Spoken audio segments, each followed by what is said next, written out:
ஒருத்தி மகனாய் பிறந்து ஓரிரவில் ஒருத்தி மகனாய் பிறந்து ஓரிரவில் ஒருத்தி மகனாய் ஒளித்து வளர ஒருத்தி மகனாய் ஒளித்து வளர தரிக்கிலனாகி தான் தீங்கு நினைந்த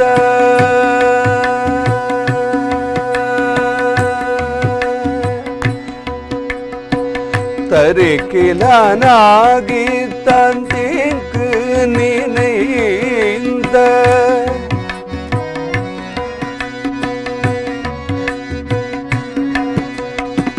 தரிக்கிலனாகி தான் தீங்கு நினைந்த கருத்தை பிழைப்பித்தும் காஞ்சன் பயத்தில் கருத்தை பிழைப்பித்து காஞ்சன் பயத்தில் நெருப்பென்ன நின்ற நெடுமாலே உன்னை நெருப்பென்ன நின்ற நெடுமாலே உன்னை அடுத்தித்து வந்தோம் பறை தருதியாகில் அடுத்தித்து வந்தோம் பறை தருதியாகில் திருத்தக்க செல்வமும் சேவகமும் யாம் பாடி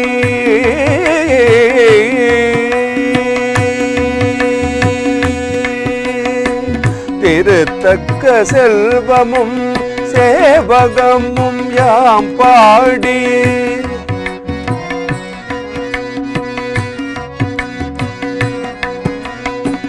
திருத்தக்க செல்வமும் சேவகமும் யாம் பாடி வருத்தமும் தீர்ந்து மகிழ்ந்தேலோரெம்பாவாய் வருத்தமும் தீர்ந்து மகிழ்ந்தேலோரெம்பாவாய் வருத்தமும் தீர்ந்து மகிழ்ந்தேலோரெம்பாவாய்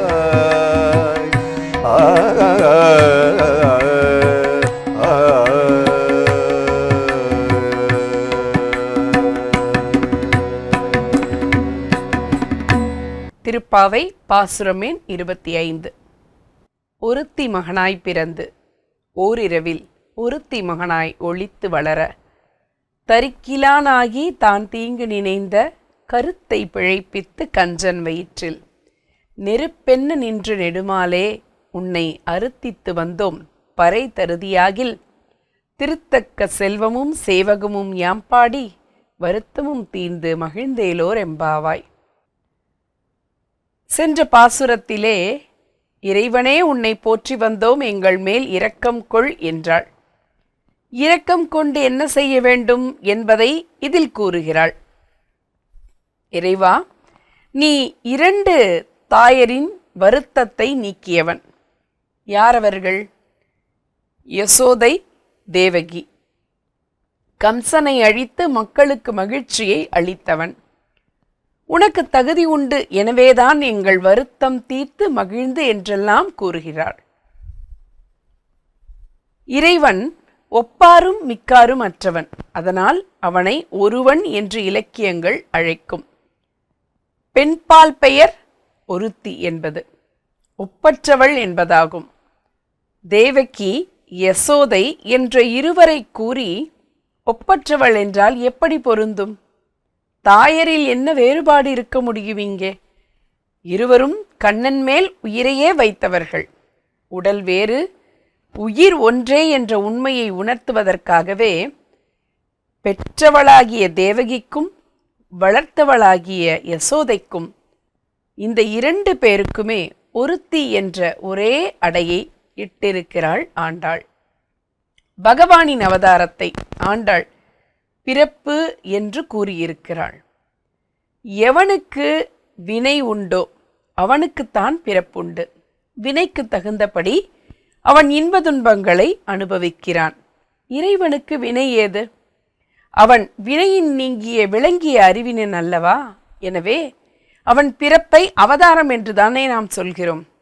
சரணடைந்தவர்களின் வினைகளை இறைவன் தான் ஏற்பதால் அவதாரத்தை இந்த இடத்திலே பிறப்பு என்ற சொல்லால் ஆண்டாள் குறிப்பிடுகிறாள். நிலவரம்பில் பல பிறப்பாய் சிக்கன வந்து பிறந்து நின்றாய் என்று ஆழ்வார்களும் கூறியிருக்கிறார்கள். ஒருத்தி மகனாய் என்பதே பிறப்பை தான் உணர்த்துகிறது. பிறந்து என்ற சொல் வேண்டாம். ஏன் கூறினாள் என்றால், பலராமன் தேவகி வயிற்றில் கருத்தங்கி ரோகிணி வயிற்றில் பிறந்தவன். ஆனால் கண்ணனோ அப்படி இல்லை என்பதை உணர்த்தவே.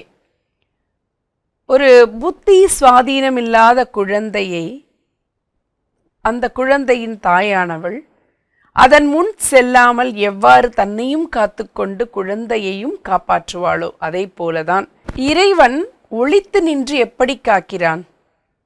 வாமன அவதாரத்திலே தன் பேருருவை குள்ளமான வடிவுடைய உடலுக்குள் ஒளித்து கொண்டான். நரசிம்ம அவதாரத்திலே தூணுக்குள் ஒளிந்திருந்தான்.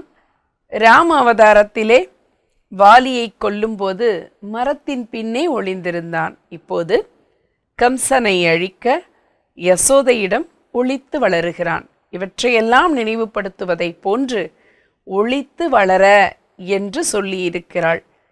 படற்கையில் வரும் சுட்டு அல்லா சுட்டு பெயர் தான் என்பது அது பகவானை இந்த இடத்திலே சுட்டுகிறது. எனவே பகவானுக்கு தீமையை நினைத்த கம்சன் என பொருள் கூறப்படுகிறது. கம்சன் என்பதும் படற்கை பெயர்தான். எனவே தான் தீங்கு என்பதற்கு தனக்கே தீங்கு நினைத்த கம்சன் என்றும் நாம் பொருள் எடுத்துக்கொள்ள முடியும். இறைவன் மீது பகை கொண்டதன் மூலம் தனக்குத்தானே கேட்டினை ஏற்படுத்தி கொண்டவன் கம்சன் என்பதையும் உணர்த்தவே இந்த இடத்தில் தான் தீங்கு என்ற சொல்லை ஆண்டாள் பயன்படுத்தி இருக்கிறாள்.